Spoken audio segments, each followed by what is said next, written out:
Good morning. This is Dr. Annie Clark from the Pennsylvania Coalition of Public Charter Schools, our show Growing Up Charter. Today, I am joined by attorney Dan Fennick, who I've known a very, very long time. And I'm excited to hear all about him and this recent decision. So welcome, Dan. Tell us a little bit about yourself. Thank you. Okay, well, I'm Daniel Fennick, and I'm headquartered in New York. I'm old because I started practicing law in 1979. I started with Central Pennsylvania Legal Services, which is now Mid-Penn. Yeah. But it started when I started, we had 6 offices, and I worked there from 79 to, excuse me, 1981, and at that point, Ronald Reagan became president, and he cut funding for legal services programs.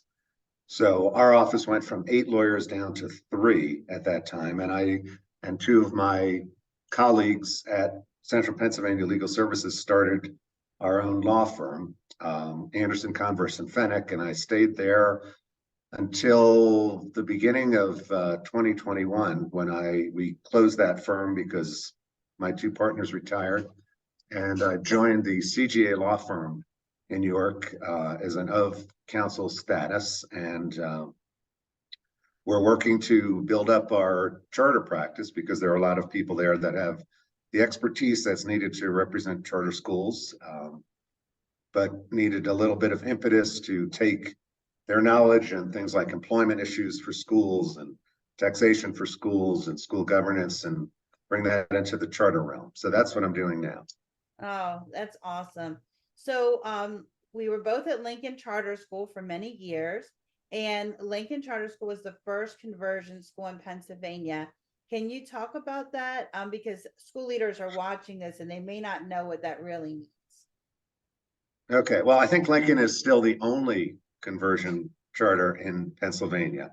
And this started back in, well, let me start by saying a conversion charter school is where the parents and the staff of an existing school district building decide that they would like that building to become a charter, which of course is an incredibly difficult thing. It may be not as hard for parents, but for the staff to say, we think we'd be better off operating this school in another way, that's very difficult. And what happened in New York back in 1999 is the superintendent went to a presentation by a charter school company, which at that time I think was called Edison Learning or Edison Education, and he was very impressed, and he actually invited Edison to come to York and talk to the staff at the Lincoln Elementary School about becoming a charter. So most people don't remember this, but the impetus for Lincoln becoming a charter school actually came from the York City superintendent, excuse me, his office. He subsequently left the district. A new school board was elected for some events that were unrelated to charter schools. And the new school district administration and board then decided they were against the idea of the Lincoln Elementary School becoming a charter school. And so we had a heck of a fight. I was hired in 1999. I didn't know too much about charters at that point. A gentleman named Mike Fogel, who was going to be the principal of Lincoln, came to see me. He had recruited a board. The president of the board was a gentleman named Oscar Rossum, who remained the board president at Lincoln for many years and a good friend. And the board hired me to help get the school started. And I was just looking through an article that I wrote a long time ago about the litigation that we had to open Lincoln. Because it was a conversion charter, the York City School District was vehemently against this because we were basically taking over their best school. Physically, it was their best school. It's a beautiful building. It's still a beautiful building. Had about room for 700 students. And we were being helped by Edison. And what the York City School District was saying is, wait, who is this outside company coming in, taking over a school and telling us how to run a school? And what we were saying as the board is, number one, Edison is not in charge of the school. The board is in charge of the school. Number two, we're going to be educating York City students. Every student deserves to be educated. The students, we all want the same thing. We all want students to get the best education. And we urge the York City School Board to look at what Edison had to offer. But the school board was unconvinced, and we ended up in litigation for 5 years over the existence of the charter school. We went to the Commonwealth Court of Pennsylvania 4 separate times. We were in the Pennsylvania Supreme Court. We had to go to the local courts, the York County Court of Common Pleas, at least 3 times. And that was interesting because we got approval for the charter in this school, in this building. And then New York City said, well, we're not giving you the keys. So we ended up with a decision saying the school could open, but the school district said, well, it's our building and we're not giving you the keys to the building unless we come up with a lease that's satisfactory to us. And they wanted a whole lot of money for renting the building. And our position was, we're educating your students. We have the same expenses that you do. You know, we'll pay the utilities, we'll pay the lights, we'll pay all the expenses of the building. We're not sure why we should pay that much on top of that. So that was another matter that we litigated. And ultimately we came up with a rent schedule that was approved by the Charter Appeal Board in Harrisburg. Of course, that was appealed. We were still at renewal time litigating the validity of the original charter. So that litigation went on for years and years and years. Yeah. And ultimately Lincoln became the phenomenal school. It's still a phenomenal school. Absolutely. And I think at this point, the York City School District recognizes that Lincoln is part of the landscape and contributes a lot to the education of the kids in New York City. Yes, I agree with you. I think that once we were established and over the years, I think all the schools in New York City have gotten better. And I believe that's because there is competition and collaboration, not just competition, but in our later years, there was a lot of collaboration between us and New York City, and because there should be, because we're all educating children of York. So that's a good thing. Yeah, in Pennsylvania and in a number of other states, we have this absurd system for setting up charters and funding charters, which inherently pits the charter school against the school district. And that's particularly true. And if we can talk about the new William Penn decision, which analyzes this, most charters start in lower wealth school districts because that's where kids have the most need. It's where children aren't doing as well. And parents want an alternative. And that's all this is parents will say to a school district, look, I've watched my children get an education that isn't that good for years and years and years. And new school boards come in and they make promises and they're going to try a new curriculum and they're going to try this and they're going to try that. And ultimately they don't have the resources to provide proper education. And the parents are sitting back saying, I just want a school for my children. That's all that I want. And when an alternative is presented, like a charter school, they're going to try it, because why not? Because their kids aren't getting the education they're entitled to in the regular public schools. And it's not the fault of the public school system. And Judge Dubalier's decision makes that clear. Most lower wealth districts, or all lower wealth districts, just don't have the money to provide what children need. So then you've got these charter schools coming in and saying, we can do better, even with the same amount of money, because we structure things differently. Everybody should be in favor of charter schools because it's just another choice for children, and it may work better for them. If it doesn't work for some children, they can go back to the traditional district. But we have this system that's set up so that the districts believe that the charter schools are just sucking money out of the districts, and so they're going to be against it. When you have a district that says for every student that goes to the charter school, I lose, $12,000, $15,000, $8,000, whatever it is, the administration of that district is going to say to the school board, we need to be against this because I'm already struggling to run the district.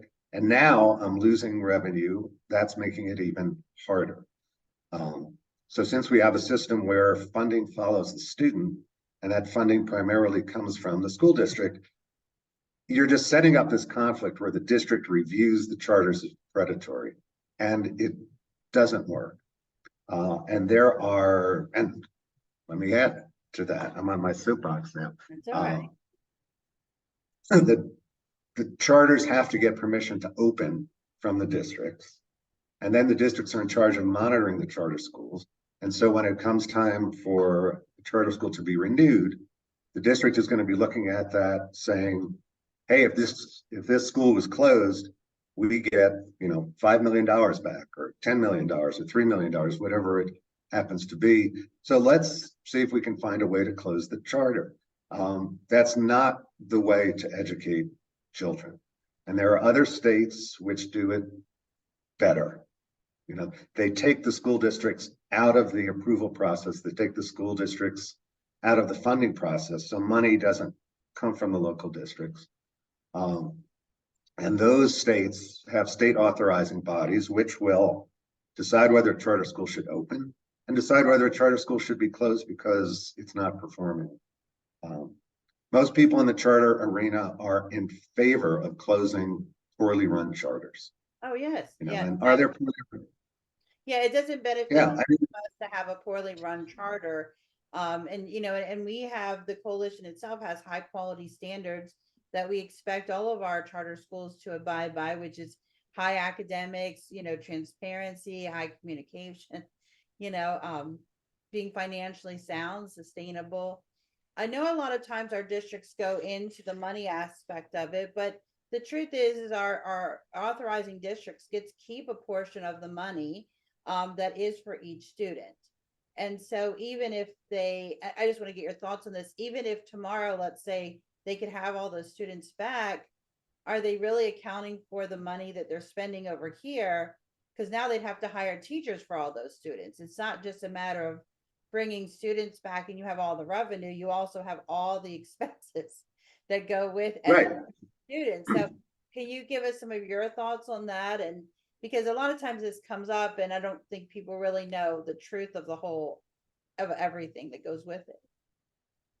Yeah, I mean, you probably know the numbers better than I do, but I think the charter school gets about 70% of the allocation that a school district gets for a child. And of course, on the charter side, we argue that the districts aren't always forthright about even that 70%, because the 70% comes from specific categories of revenue that the district has and different categories of spending. And what charter school folks say is, well, the districts are moving money around to take money out of the categories that we receive in the charter world, we receive allocations from. So we're not even getting the 70%, and we have to make do with far less. And you're absolutely right. If the districts need to recognize that the charter schools are giving the district a break in terms of taking on the burden of educating the students, particularly in a conversion situation like Lincoln. There are 700 York City students in that building that the York City School District has no obligation to educate at this point, because Lincoln Charter hires all the teachers, pays for all the supplies, pays for the maintenance of the building, pays for the curriculum. So York City doesn't have to do that. So if you would give those 700 students back to York City has to hire the 60, 70 staff members that are currently working in that building.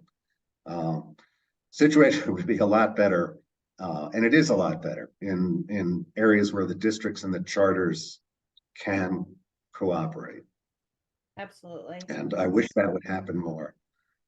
Yes, I think this is really an opportunity with everything that's sort of new. I'm new to the coalition. I've been here less than a year. We have a new governor. We have a new secretary of education. We've been at charters now for 25 years. So I think that we all have learned a great deal, and we have our feet underneath us now. So I think there's a lot of opportunities for change and collaboration, because at the end of the day, we have, children who've attended charter schools now 25 years, and many of them are now parents. And guess where they're bringing their children? To charter schools. And that's going to only Right. increase as the years pass, because parents, if they believe they had a good education, that's where they want their children to go, and they want to stay in their communities where they feel safe. That was something I always loved about Lincoln. So majority of our students did come from New York City. However, there was a huge, a pretty large group of students who came from New York Suburban, Central, West York, and all the districts around. And so you can see people choose charter schools not just because they don't like their home district, but because they want something different. They want a community school or technology school. Um, in those early days, we were definitely focused on technology, still focused on technology back then. But what else did you think that was unique about Lincoln? And now being all these years later, it's like, what was one of the things you thought was unique about Lincoln that's kept it going so long? Well, the management and the board was so committed to the school, and charter boards tend to attract people that are maybe have a little different motivation than traditional local school boards. Charter board members get no recognition. They're just there clearly to work for the students and to make the schools better. And so they work very hard to make the schools a better place. And some charters bring in management companies.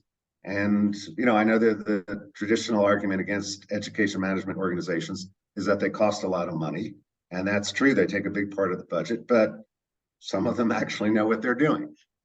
So they can provide the charters with resources, curriculum, management techniques that a local school district may not have the expertise. And I know that when I was working with a management company, and I'm not working with any of them right now, but when I was, if we had an issue, I could call and I could say, look, we're having this problem. What do we do? And the response of the management company was, we've seen this before. We know how to handle this. And that really helped, particularly in the early days of Lincoln, that if we had some issue about how do we deal with truancy or how do we deal with this, we Yeah. could call them and they'd say, we've done this in 10 different schools. And here are some things that we've found have worked. Yes. Now, 20 years in, I think most schools, know that same thing. But at the beginning, that was critical to have help from the outside. I think we definitely see a difference. We have 183 charter schools in Pennsylvania right now. It's approximately 170,000 students, continues to grow. But we can definitely still see that. We see, and even I benefited from that relationship that we had with the management company. I often say it gave us a global view of education. It made us understand that what was happening in York wasn't necessarily just unique to York. It was happening in lots of places, and there was already some pretty good answers for what we were facing. And so I really appreciate that. I don't know, the stability it gave us, the global view it gave us. We have a charter school, it's called Renaissance. It's in Phoenixville. It's also a former Edison school, and they are very successful too. And it's funny, you could go from Lincoln to Renaissance and see many things that are very similar because they had the same management company. Both schools now are independent. Right. And so even though I do agree with some of the things about management companies, there's definitely were some benefits to having that too. So I agree with you. I learned a lot Sure. from that team. We Yeah. had And you go ahead. I'm sorry, Annie. I'm no, calling you Annie, Dr. Clark, because I've known you since 2001. I you, think when you yeah, started working in the cafeteria at Lincoln, that is and look at you now, that's right. a PhD and head of this wonderful organization. Yes. It's And really a tribute to you. yes, thank you. I love that I've come the whole way up through, because everyone works hard in a school. Every your cafeteria people, your janitors, your school leaders, your teachers, everybody works hard in schools. Your attorneys, your attorneys work hard in schools too. So I appreciate the experience I had, and it definitely helped me in this position now to help other school leaders, because some of our school leaders have been in it a long time like me, but there's other school leaders who are just coming in, just starting new schools, or they're just hired. And really, unless you've worked in a charter school, you really don't understand them, because they are a lot of work. This new decision came down recently, and I know that you're reading it and learning about it. Can you tell us about the decision, and what do you think is going to happen from this? Yeah, this is referred to as the William Penn decision, and this is just an extraordinary decision because of what it might do to education in the Commonwealth. And this case started, I think, about 10 years ago, and was brought by a coalition of school districts, poor school districts, urban school districts like Lancaster, students who had come up through the public schools, and parents, and the NAACP, and a number of organizations. And basically, they were saying a couple of things. They were saying, number one, that education is a fundamental right under the Pennsylvania Constitution, not the US Constitution, and that's important, but under the Pennsylvania Constitution, and that the system that is set up in Pennsylvania denies students that basic right to a fair and efficient education. And get the quote from you in the final decision. Every student has to receive a meaningful opportunity to succeed academically, socially, and civically, which requires that every student has access to a comprehensive, effective, and contemporary system of public education. And Judge Dubelier wrote a 786-page opinion, which I am slowly reading. And I can't say that I know everything that she said, but I certainly have looked at the highlights at this point. And what the petitioner's side did was they showed that every student is not getting the same right to an education, and a lot of the reason for that is money. And we know that public schools are funded, it's about 58% by local taxes, it's about 38% from state dollars, and about 3% from federal dollars. And if you look at the decision that any homeowner makes when they're buying a house, if they can afford it, they want to live in a wealthy district. Why? Because we all know that wealthier districts produce better schools. There's no serious argument against that. Judge Dubelier pointed out that there's one district, she compared two districts, and based on the financial analysis, the wealthier district had 6 times as much revenue, even with lower millage, than one of the poorer districts. So you've got one district that is getting $4,000 per student from local money, and another district that's getting over $20,000 from local revenue per student. How can they possibly give the same education? Well, they can't. The plaintiffs in this case were able to present all this evidence from the Department of Education, because the Department of Education knows this. That they've done studies, they've done cost studies that look at poor districts and say, how much money does this district need to equalize the education? It's not a secret. The problem is that the legislature doesn't allocate the money. And the legislature doesn't allocate the money because they say, we have to give districts, they have to have local control.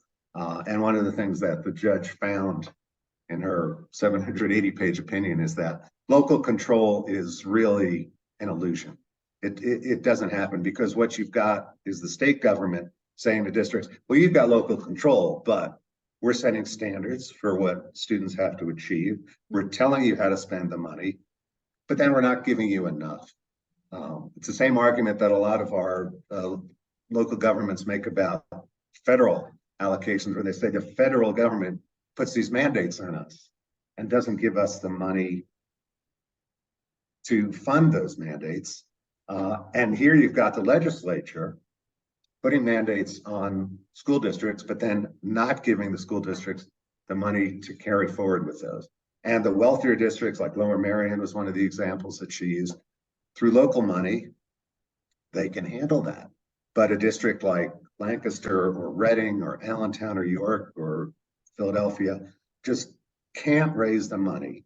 And so you end up with dilapidated buildings and laying off teachers and getting rid of arts programs, all those types of things. The special ed services aren't good enough.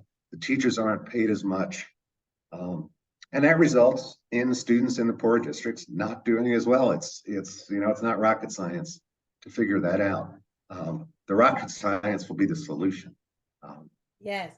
How do you figure though, in charter schools where they do take less money, and they're in the same poor neighborhoods, yet they have higher academic performance? So I think that's, a big question is why do you think that is? So it's well, you're making the argument that the Pennsylvania legislature made. They say, wait a minute, this isn't all money. There's other factors that go into this. I think charter schools have learned a lot of efficiencies that helps them. They have some special expertise and things that they can provide. It's interesting that the pandemic changed some of these things, which I can talk about if you want. Yeah. I lost my train of thought about. Well, I think we're just charters. Yeah, to be fair to the school district, the retirement system that most charters are using is not nearly as expensive as the traditional PSER system that most districts are part of. So the pension money takes a huge bite out of a local district budget. And that money is important to support teachers in their retirement, but it's not used on a day-to-day basis to educate students. Mm-hmm. Yeah, I think that will be part of the conversation. And I do think it's valuable to have that. I'm not begrudging that. I think that urban districts do need more money, because I think they do need more money.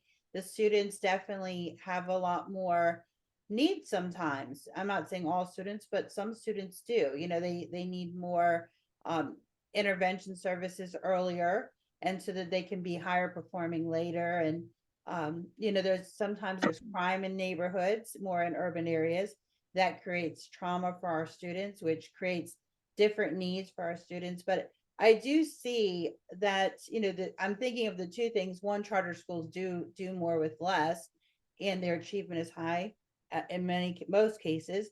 But then we also have a situation where the Auditor General just looked at 12 districts, who increased taxes 38 out of 40 times and had a surplus of a lot of money. So I wonder how that falls into, I do think urban schools are underfunded, but I'm thinking, are our suburban schools overfunded? And that's what's causing these numbers to be so out of line. Well, yeah, that's, if you look at a tax burden, and if you take the view of an individual resident, I live in a nice district. I live in New York Suburban School District, and our taxes are relatively high. And I moved into the New York Suburban District, like everybody else who can manage to do it, because I wanted to be in a district with good schools. And I know my taxes are going to be high. But a lot of people will say, because they don't recognize the burden of lower performing students on everyone, they'll say, wait a minute, you want to take my school taxes and give them to the children in the New York City School District that I don't even live in that district? And now that some of those people are going to say, well, wait, now you're now telling the state to take my Pennsylvania state taxes and reallocate that to give money to poor districts. And what they don't recognize is that students who don't receive a good education are a burden on all of us, because they need more social services, and they commit crime, and they don't vote, and they're not productive members of society. So you've got a situation where hopefully a rising tide lifts all boats, And maybe some of the money that's going to the York Suburban School District shouldn't be going to York Suburban. Maybe it should be going to help districts that are more in need. I don't know what the answers are, and I'm glad I'm not in charge of figuring out what the answers are.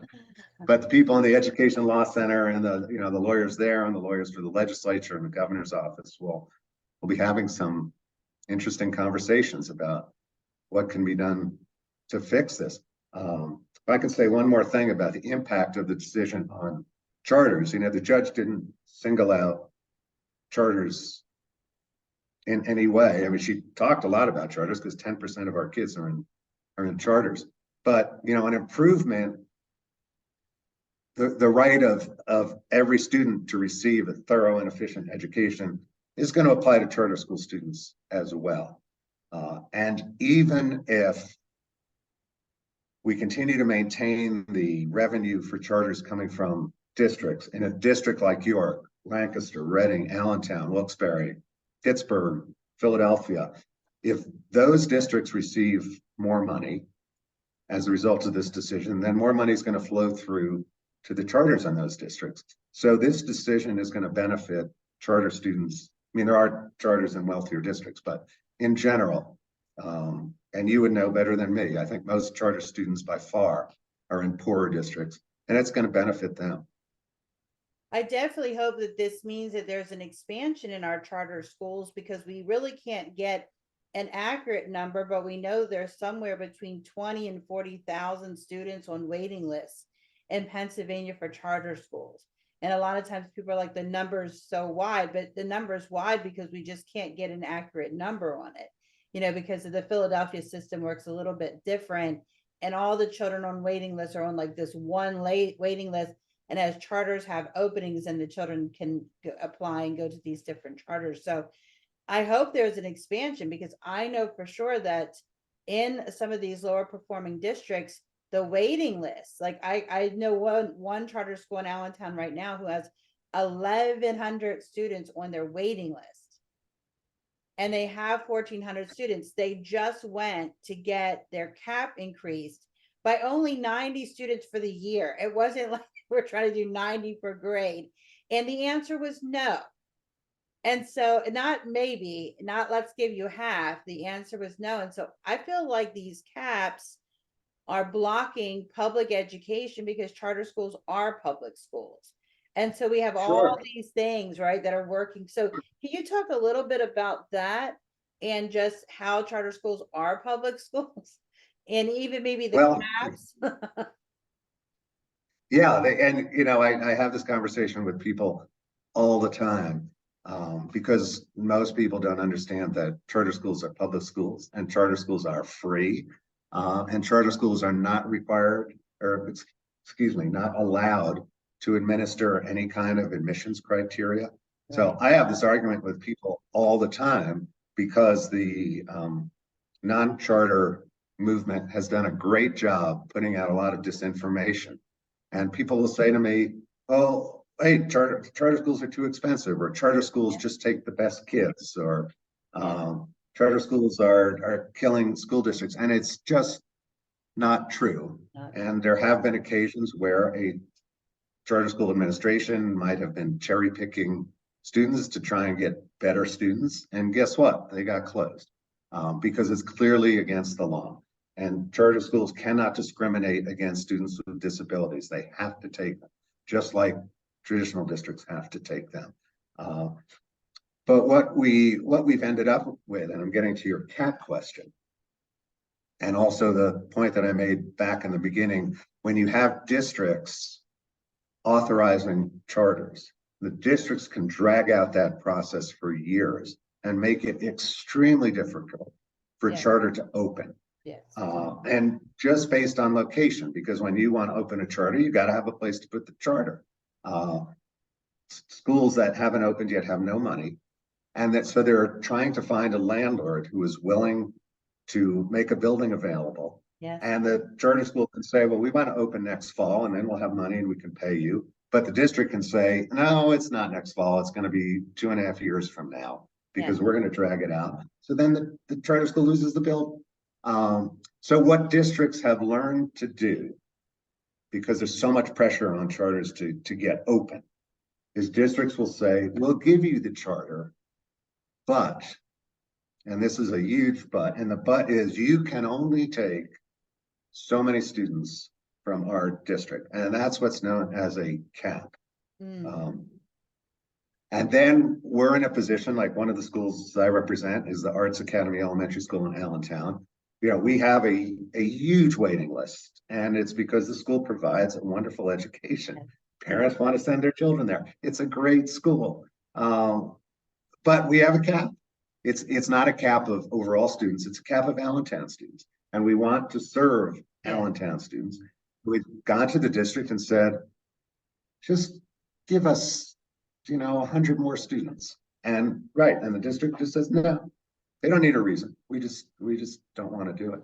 An interesting question about this William Penn decision is whether this now forms the basis for charter schools to legally challenge caps. Because if I'm a parent of a student in Allentown who is not performing well, and I want to try a charter that has an emphasis on the arts, maybe that will help my child or something else, and I'm prohibited from doing that, then maybe my child isn't getting the type of education that the Commonwealth Court just found my child is entitled to. So I think school districts need to look at this decision and see if this decision can be used by charter school advocates to say, no, we can't have caps. I would love we're all see supposed the districts to be proactive immediately and say, you know what is one thing you could do? You could lift the caps. If you have children that you believe are not getting the education, we know this, that they deserve, and you're in an urban area, you could lift the caps tomorrow and allow those students to go over, and you're giving more choice immediately. So I think it's really important. And it's interesting to me that charter schools can't block admittance, which they shouldn't because they are public schools, but it's interesting that authorizers are allowed to block admittance. And that makes absolutely no sense. It's like a lot of things in our system don't make sense to anyone. Anyone with common sense would be like, right. that doesn't make sense. I mean, the Allentown School District, is going through a lot of turmoil, and they have, I haven't checked the numbers today, but they're short about 250 staff members. I mean, special ed teachers, regular classroom teachers, administrators. That's got to put so much pressure on the people that are still working in Allentown. And we are saying to them, let us help you. Let us take some students so you don't have to worry about educating some of these students. We'll take a little bit of the burden off you. And it's so far, it's fallen on deaf ears. And they're all children of the Commonwealth of Pennsylvania. Yes, that's and right. People should be working to educate every one of those students. And we have the system where it's not working. And all you have to do is look at a charter as an opportunity for a student to try something else, try an arts curriculum, try an international baccalaureate curriculum, whatever it happens to be. And you know what? If it doesn't work, student can go back to the traditional public school. It's a shame. It really is. It really is, because a child that's on that waiting list, and a lot of times it's our third grade waiting lists that are the highest, is that they may never get into a charter school. I mean, in a situation where you have 1,000 children or 500 children on your waiting list, the reality is that child will probably never get in. And so they're stuck because of their zip code. They are stuck in a failing school or a school that's not for them because they, and because they live in that neighborhood. And so I would love to see the whole system be more fluid. There's lots of places. I like that you brought up York Suburban, because I know York Suburban does work with York County School of Technology. It's like a dual enrollment almost, because they want their students to be able to study plumbing, electricity, different things like that. And VOTech can't take any more students because it's that many children applying. They can only take like 500 kids per year. It's like 3,000 children are trying to get into vocational school just in York. So York Suburban and York County Technology School are doing dual enrollment. I would love to see all of us be more fluid like that, because there could be that thing at the district that the student really wants to study, um, but they also want to attend a charter school or vice versa. They want to stay in their district school, but there's this one thing at the charter school they'd really like to study. And so more fluidity would allow students to get the best education and also to give teachers the best support network and school leaders. So it's going to be very Yeah, interesting. There's a lot of work to do. A lot of work to there, yeah, there's also the question, we have 500 school districts in Pennsylvania. Yes. Why do we need 500 school districts? The entire state of Maryland, I think, has 12, Yes. 12 or Yes. 13. So as you say, students should be able to get different resources from different places, and stay enrolled in one particular district, but maybe take a Chinese language course in another district, or take an arts program in a charter school. And we're not set up to do that. Be interesting to see the results of the pandemic on all of this, because I mean, we know that a lot of students suffered horrible setbacks through virtual learning because it doesn't work for everybody, particularly special ed students, students who need socialization, students who need one-on-one, face-to-face learning. Really were set back by that. But it also taught us that for some students, virtual learning works really well. And the charter movement, because of cyber charters, was way ahead of the districts on this. And I know I've talked to some colleagues who work in the charter school world about problems at the beginning of the pandemic that districts were having with students at home. The students are trying to participate in class, and then you can see family members walking back and forth, and you can hear noise, you can hear yelling, you can hear the pets, whatever. And the students are distracted. Who wouldn't be distracted? And I talked to one of my friends who works in charter schools, and he said, we've been dealing with that for 10 years. We've learned how to deal with that. And, the district should be looking for help on that. There just should not be all this competition. The more I visit our cyber schools, the more that I'm impressed with not just the work that they did during the pandemic, which was amazing because it was the work that, you're right, they've been doing for a long time. But I just love the fluidity of our cyber schools, because they're the best of both worlds, that they do offer online learning, which is great for some kids. The other thing is that most of them have the ability to allow special ed students to come in, or EL students to come in, or they come in and do projects, or they come in to do like meet and greets. I honestly think that our cyber schools are really the future of education for many reasons. There's always going to be children who need to come into our buildings, without a doubt. But I think the pandemic taught us that children can have a day off and complete their schoolwork. They don't necessarily always have to be in a brick and mortar building to get their schoolwork done. But on the other hand, maybe they do want to come in Monday through Thursday because they do want to be in person. They need breakfast, they need lunch, they need to see teachers, maybe they need to see the social worker. But there's also an opportunity that when their grandmother comes to visit, they can stay with their grandma and do their schoolwork. So I really hope that I hope all of this makes us just a better community. Pennsylvania, I hope that we take this opportunity to say, you know what, there are some things we can all do better. Let's do those, right? And let's position Pennsylvania to be #1 in the nation for education, for innovation, for unity, for opportunity. I think we can do it. I'm pretty, me, I'm confident that we can rise, that all of us can rise. We're not in competition. We all win when we all win. We can all win. Right, exactly. I agree with you 100%, and it's what the accomplishments that we're both familiar with at Lincoln Charter is just extraordinary. And it's just because everybody there was moving in the same direction. Everybody recognized, whether they're York City students or suburban students or Central York students, they all deserve the same type of education. And everybody worked together there and put together a phenomenal school.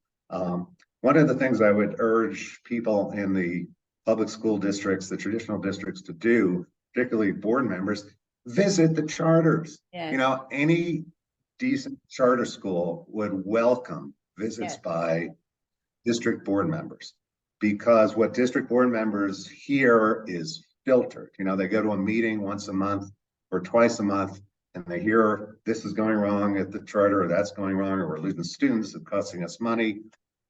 Let them visit, you know, let them see what's going on, and they may walk in and say, wow, this is great. Why can't we do this in our district? Why do these students walk through the halls in a much more orderly fashion than the students in our own districts? What magic do you have? And of course, it's not magic. It's knowledge that can be shared. Yes, absolutely. You know, I agree we'd with love, I know. our schools are authorizing districts and especially our boards, who are really the authorizers, need to have more knowledge of their charter schools, and even our superintendents do. I mean, a lot of times when I'm going to testify, I'm like, you really need to go see that cyber school, or you really need to go really see that brick and mortar school, and not with the eyes of resentment, but with open eyes, like saying, you know what, some things here are really good. Just like I could walk into one of our district buildings tomorrow across the Commonwealth, and I would see something that I really liked. I would see a teacher who's doing a phenomenal job, or a school leader who's has just brought community engagement to the next level. And because I would walk in with open eyes, I would walk in saying, what can I learn from this school that's doing different or doing better than we're doing? And the same thing is true with all of our charter schools. There's things that each of them do that are better. I walk in all the time and I think, why didn't I think of that as a school leader? Like, why didn't I do that one thing? And then seeing that and then sharing that across our network of charter schools. And that's part of the work of the coalition now, one, because we have this grant, the PACSP grant, but also just because I think it's a best practice, is sharing best practices. If it's good in one school, you're right, it should be able to be replicated in every school, regardless if it's charter or private or public, traditional public. If it's good for kids, it should be good for everyone. Yes, and I think if everyone looks at schools with the idea that we're trying to look out for every student in Pennsylvania. Yes. If you have that perspective, it might change the thinking. You know, if you're a school district board member and you hear, well, we have this cap and we don't want to increase the cap because we might lose a student. Instead, look at it with the perspective of, am I helping this student? Am I giving this student an additional opportunity? And that student lives in my school district, and I want every student in my school district to do better, no matter which building they walk into every day or where they log in every morning. That might help. I think that if people could also make, just like you said, the correlation between when we have high school choice in an area, we also have higher economic development. We also have new housing going in and new streets being done. That's what you really see. You see when this competition, it's not just that the schools become better, the communities become better because everybody's elevating. And I really want us to start in the next, few years, especially this year, making that correlation, looking at communities who've had tremendous growth, like Allentown. Allentown is booming. Like they have things going up all over, but they also have really high functioning charter schools who are all meeting together and working together. Pittsburgh, we have like 25 charter schools in Pittsburgh, and so Pittsburgh is booming, and all these places where we have high quality schools, we also have development occurring, new housing going in, because just like you said, if there's a great school in a neighborhood, regardless if it's the traditional public or the public charter, people want to live there. People will buy a house there, and they will buy a house outside of a suburban area, back in urban areas, if they have school choice. But they will not buy a house in an urban area if they don't have school choice. They will not. When I was in New York and we wanted to open a middle school because we had these successful elementary school students, and the parents would say, There are issues with the York City middle schools. We don't want our children to go back to the York City middle schools. Can you open a middle school charter? And I remember meeting with the mayor of York at the time, John Brenner, who said, I'm in favor of a charter middle school because I look at the residents of the city of York, and we have wonderful residents of the city of York working good jobs, paying high taxes, while their kids are in elementary school. And as soon as those children hit 6th grade, they move out of the district. Yes. So it hurts the district's overall revenue. So, you're exactly right about that. Yes, and We I'm want sure to if you improve guys the looked schools across the everywhere. Commonwealth, it would be the same in almost any urban area, that the parents will stay while the children are elementary, but as the children get older, they will move for that middle or high school just because they want school choice. And and then really, honestly, high quality schools, I think, is the most important. First, if your child is healthy, that's the most important to parents. But number two is, do they have a good school? And I think beyond those two things, if parents know that their child's healthy and they have a good school, it reduces most of the stress and most of the things that they worry about. Because, that's where our kids go every day. We want to know they're safe, Right. safe and happy as Right. much as they can be. Well, this was a great conversation. Thank you so much. I hope you'll come back again in like a month. We can watch this unravel these new decisions and talk about them and see where we think they're going. So this was awesome. Thank you. I would love to. Thanks, Annie. Take Thank care. you, Dan.